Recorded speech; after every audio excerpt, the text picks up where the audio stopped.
I don't want to call it a peer conflict. It's not, but to, be in the same class. This should not have happened. The Ukrainians have overperformed by every possible measure.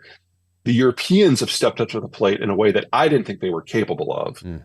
The Americans have joined in, and I thought with European feckleness and general disinterest from Obama and Trump and Biden that we wouldn't get involved. And then, of course, most of all, the Russians have just proven to plumb the depths and the frontiers of incompetence in every possible military field. It took that combination of things for Ukraine to still be in the game. I hope it continues. But this is still Russia's war to lose. And what about a negotiated settlement? What does that look like? It seems like there could have been something, Donbass region, take that kind of earlier. There have been 8. This. Yeah. 8 opportunities? No, there have been 8 negotiated settlements with the Russians, and they just wait a few months to a year or two, and then they push on.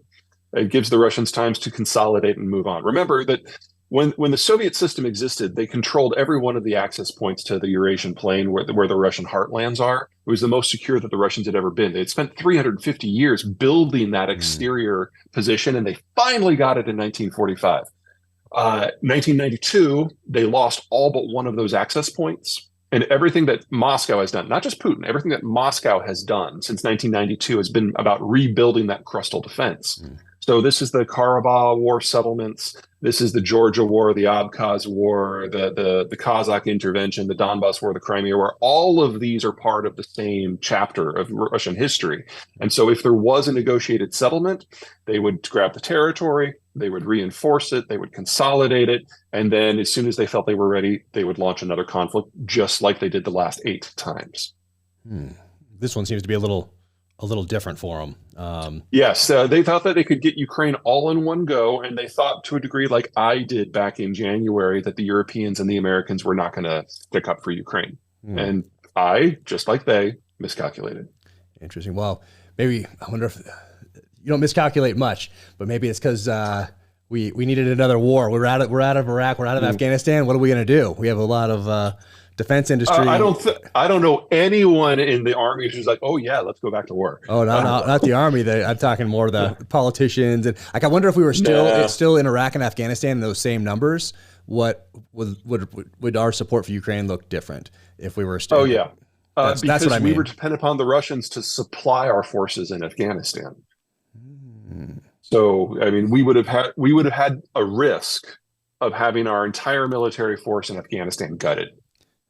Well, because we were coming through the stands, we're coming through K2, and yeah,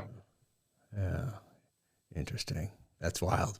Yeah, I think it would look different. I'm curious what it would look like if we were at the height of the wars in Iraq and Afghanistan. We have some examples of that, a couple of different examples of the incursions that you just talked about with Russia when we were in Iraq and Afghanistan, and they were barely even a blip on our radar. It seemed like anyway. Certainly not front page for more than a day. I mean, if there was a time to stop the Russians from this process and try to force them into negotiations over a non-Soviet future in which we all, get along, if that's the right phrase, the time was 2004, because that was when the Russians invaded Georgia. And Georgia was a country that was attempting to Westernize, attempting to get rid of corruption, attempting to join the EU. And because we were involved in Iraq, we had absolutely no diplomatic and especially military bandwidth. So the Russians invaded Georgia while Putin was in a box at the Olympics with George Bush to underline that there was nothing that he could do. Wow. And I didn't know that he was at the Olympics. That's amazing. But yeah, it seems like if we're distracted elsewhere, we pay very little attention to some of these other things going on that people can't really find. Especially we have something we haven't had in the United States now in 20 years. We have dry powder. Yeah, exactly. Got to use it. See, that's what I mean.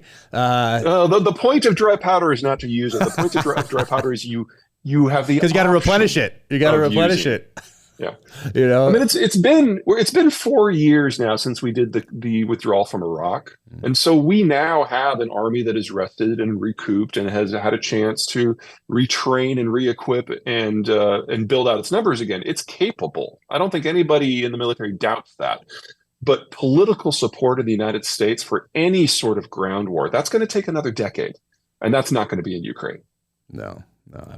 Unless something significant shifts in the strategic picture. So if Ukraine collapses this year, uh, we will have forces in Poland, and we will be at a very high risk of a nuclear exchange with the Russians. That's one of the reasons why we're trying so hard to support the Ukrainians so that that doesn't happen, that we aren't put into that position.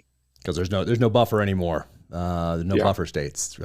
And we now know that the Russians are so militarily incompetent that in a face-to-face fight with NATO, they would be obliterated. And so the only tool that they would have are nukes. And the Russians feel rightly that if they can't get to that crustal defense again, their demographic decline is so steep that they'll cease to exist in 20 years. And they're right. Mm-hmm. So for the Russians, they're all in, and that means every tool is on the table. Yeah, man, wild. Shifting gears, I want to ask you what your thoughts are on the AI side of the house, artificial intelligence and quantum computing and chat GPT and all that stuff that has been in the news recently. What are your thoughts on that? I mean, it's coming. It's been coming. We foresaw it in all sorts of science fiction novels and movies. So, what do you think? What's going on with let me give you ChatGPT three things here. So, first of all, there are two types of AI. You've got applied AI, which is what we use in, say, automation and programming, where you have a very complex decision tree. And if anything falls out of that decision tree, the whole thing falls apart. So that's a programming issue. That's applied mechanics, applied intelligence, if you want to call it that. But it's really more accurately thought of as machine learning. Okay. And it requires a lot of people.